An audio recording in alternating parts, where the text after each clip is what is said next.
What's up YouTube, Dad here from Zephyr Wargames, bringing you a test hand video of the Dark Magician Toad build that I did yesterday. Now obviously Dark Magician want to be going first, so I will be doing the test hands as if they were going first. I'll probably do a couple towards the end of going second.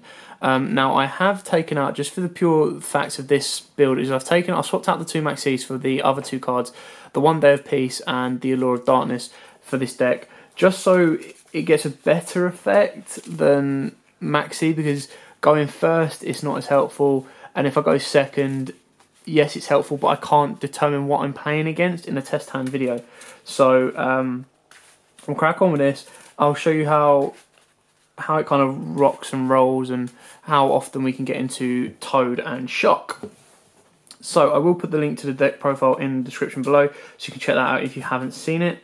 Without further ado, we'll shuffle this up, cut it, and draw 5. 1, 2, 3, 4, 5. That's disgusting. Like, how many Dark Magician games do I play and I don't even see one of these buggers? Anyway, it's not the end of the world. Yes, it's a shame. Tin Goldfish's effect goes to waste. You instant fusion. You go into Rare Fish to save your Norden. Overlay. Shark. Toad, and at this moment in time your opponent doesn't know what the hell you're playing. So ideally, if I had a navigation, let's just see what our sixth card was. Rod. Wouldn't have mattered because it's a normal summon. If we had a navigation set, happy days. Or a circle active as well, both. But yeah, okay. Test hand number 1, we got a Shark Toad, which isn't bad considering this deck is designed to be putting out a Shark and Toad. So let's go for test hand number 2.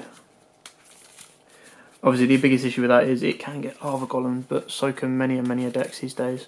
If someone dropped a Maxi on you on that one, you'd probably be giving them 1, 2, 3. You'd be giving them 3 draws. 1, 2, 3, 4, 5.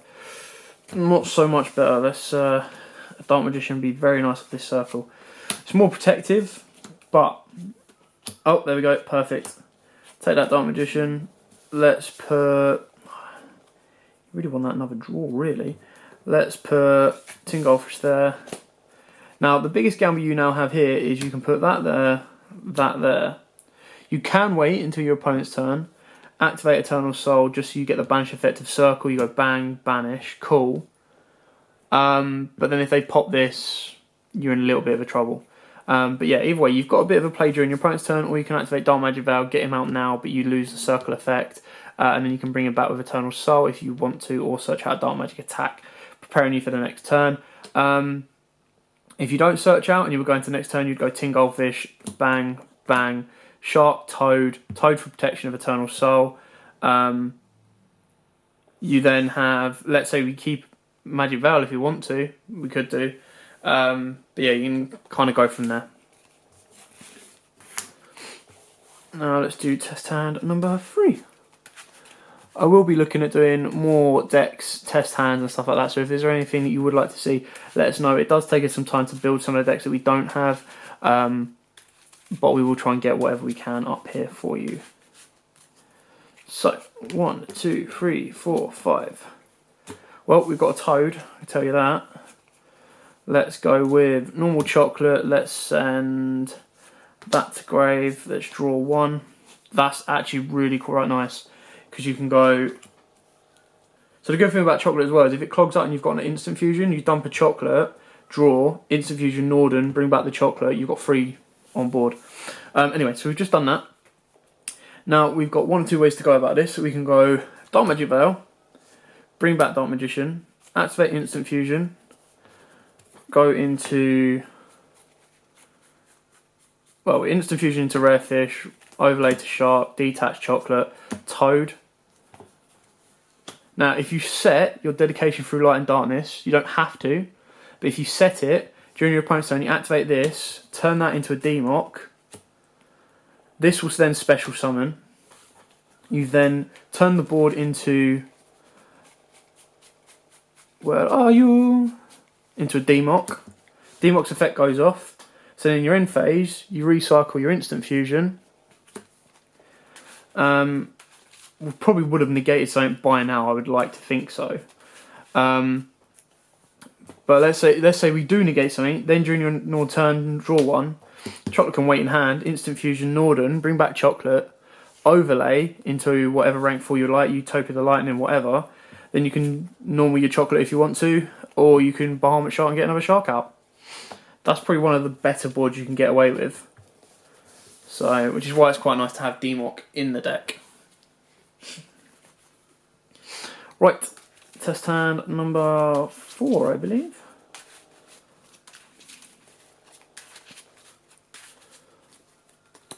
One, two, three, 4, 5.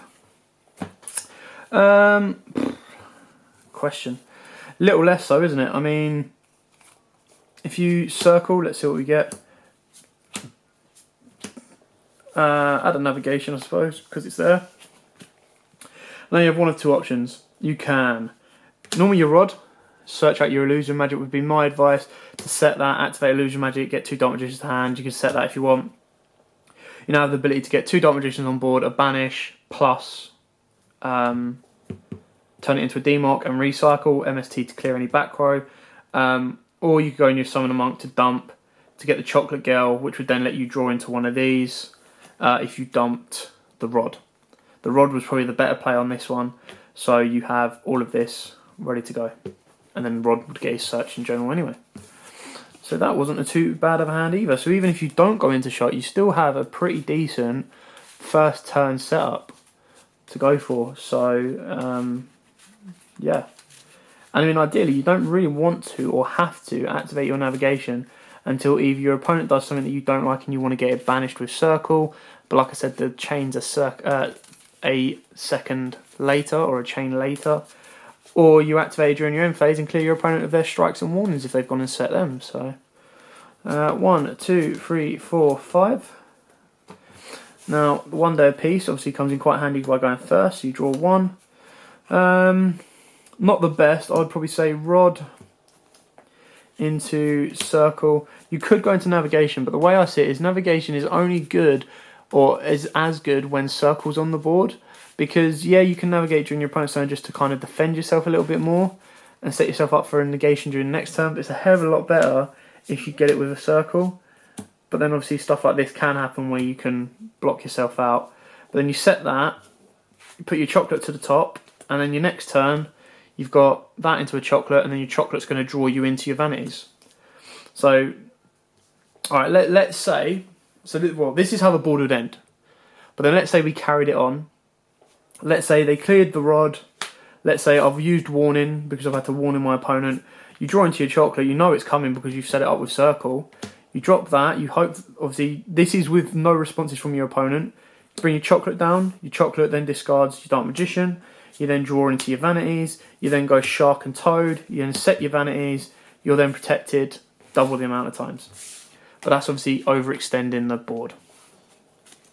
Right, let's do number 6.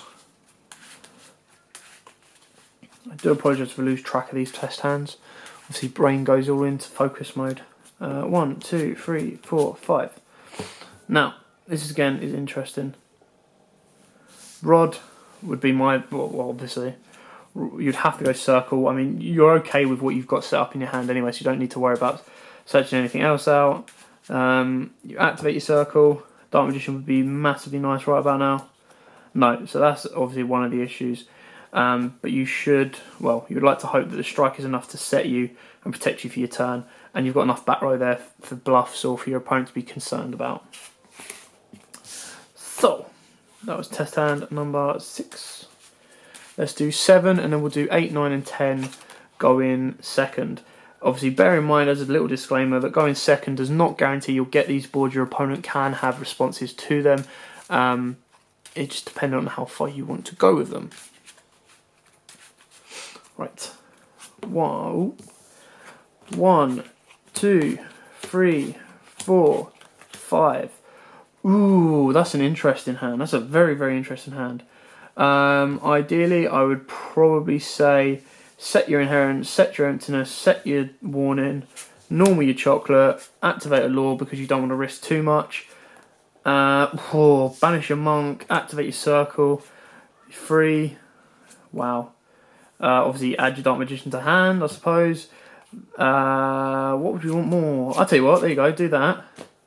Chocolate's effect, dump in that, draw into your 1 day of peace, activate your 1 day of peace, draw into Dark Magician. So what you've done is you've deck thinned and then protected yourself for a turn with the 1 day of peace. Off you go, opponent. You can vanities, you can warn in, whatever you like. You can even activate Inheritance if you wanted to, banishing your Allure on your 1 day of peace to search out what you need, or you draw into that.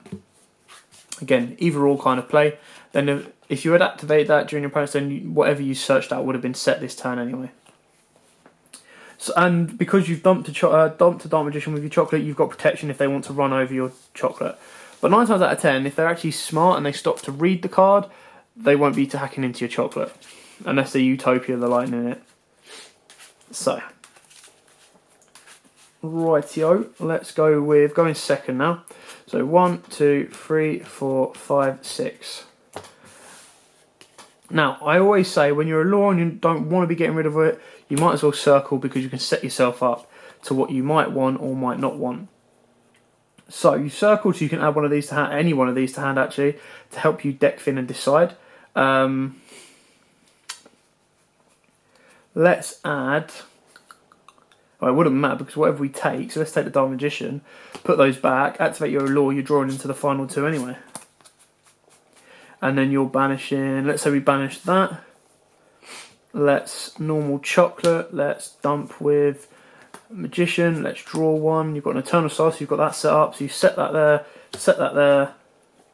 Obviously the only shame that you've done by dropping her, using her effect, is you've lost your navigation effect, but you've got your soul back. So you probably hold on to your navigation if you wanted to.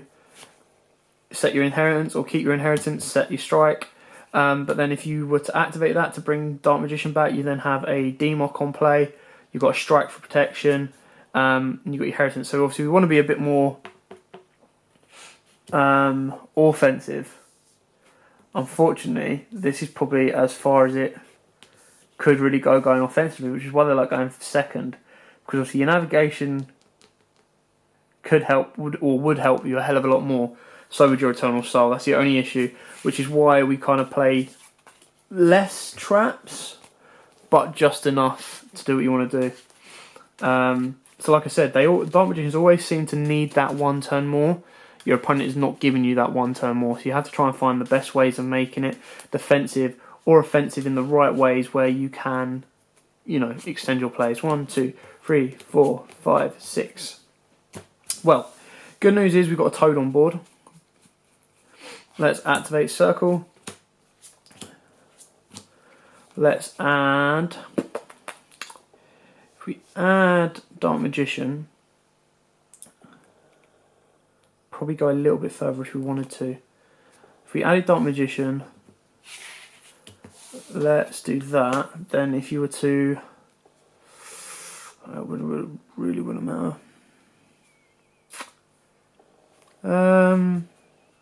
Yeah, you'd probably go, if you want the Toad, so if you want the Toad play, you go Chocolate. You can dump Chocolate for the extra draw if you want to, but then you'd go Instant Fusion into your Rare Fish, Overlay, Shark, Detached Toad, Eternal Soul to set up your Dark Magician play next turn. Your other option is just sat with this. Oh, by the way, there is an Instant Fusion target for a level 3 if you wanted to help you get into your Break Swords and if you wanted to put a rank 3 engine in, just so that the Instant Fusion is less dead, but for now, it works just as fine. Yeah, your other option is you would normal your rod. Personal opinion would be to search out your navigation, set your navigation, but again, you're going second, so you want to be more offensive, which the Toad play is probably your more offensive option. Now let's do our last test hand, going second. Like I said, this deck is, as you've seen in this video so far, it is more powerful going first than it is second. But let's go with 1, 2, 3, 4, 5, 6.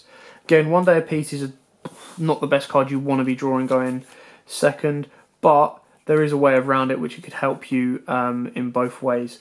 Now, in this one, you could rod, circle, see your top 3. You could 1 day of peace and hope that you're going to be drawing into your other part for your chocolate. You could drop your chocolate and hope to draw into drop the rod with Chocolate's effect and hope to draw into an instant fusion. So there are too many options at the moment. If we were to Chocolate, dump rod, you would be drawing into Dedication for Light and Dark. The same would be going for if you used One Day of Peace. Obviously you're not going to know that, so you can't really predict that. Again, going offensively, that's probably your best gamble to go for. Otherwise you would go Rod, Circle, hope that your opponent doesn't have a response. Obviously it's a little bit different as well with DDs because they can just turn Circle on and off as they choose. But then your One Day of Peace is kind of like your Hail Mary kind of thing. It's I'm going to use it to protect myself for the turn. So that's off our Circle. That's terrible. So then you'd go that. I suppose you would just have to go bang, bang, bang. Activate your One Day of Peace to get whatever of the three you wanted most. Your probably best option is Vanity's Emptiness because these aren't very helpful. The only issue with this now is you're going to dead draw for 2 turns because turn 2, whether he's on the board or not, whether you use your warning, whether you use your vanities, whatever, you've got your Chocolate going there, you've drawn into a Veil, can't do anything with it, you're going to be drawing into your next Veil, and then you're going to draw into a Tin Goldfish. So that's probably the brickier going second version of it. So, anyway, thanks for watching. I hope this was helpful. I hope this gives you an idea of what this build can do, or the build that I put in the link in the description below can do. I will be doing more of these if you guys want them and if you find them helpful. If it helps kind of illustrate what the deck can do. So if you're like, I mean, a deck profile will only go so far. I mean, yeah, anyone can say the deck profile is the best, it's the winner, it's this, it's that, it's whatever. And test hands again will only take you so far because on the day you may not draw to what you want. You may get a brick hand, you may get better hands, you may get worse hands. It really doesn't matter. You may be coming up against better opponents, worse opponents. Everything in a mathematical sense or just in a theoretical sense, all the variations change. You will never, ever, ever get the perfect play. Yes, there are stronger decks out there that work better, but no 2 duelists are the same. No 2 deck builds are the same, no 2 ways the deck is played are the same, and no 2 players' luck will ever be the same. There are so many duelists that win purely on luck, there's so many duelists that win outright on skill, there's so many duelists that may play bad but their opponent plays worse. The variations, everything it just changes. So, this is as much as I can show you guys without actually doing physical duels with these, which obviously we do. So again, I hope this helps. I hope this takes your understanding of the deck a little bit further. Thanks for watching. Don't forget to like, comment, subscribe, share. Check out the giveaway for the DD decks in the link in the description below as well with the deck profile. That will end on Thursday. So I'll be announcing the winner of that on Thursday, which is in 2 days' time. So again, guys, thanks for watching. Like, comment, subscribe, share. And as always, happy dueling. If you like that video, why not check out our other videos available? We've got more deck profiles, pack openings, and of course duels. And don't forget to click on the most important button of all, that subscribe button, right in the bottom left hand corner.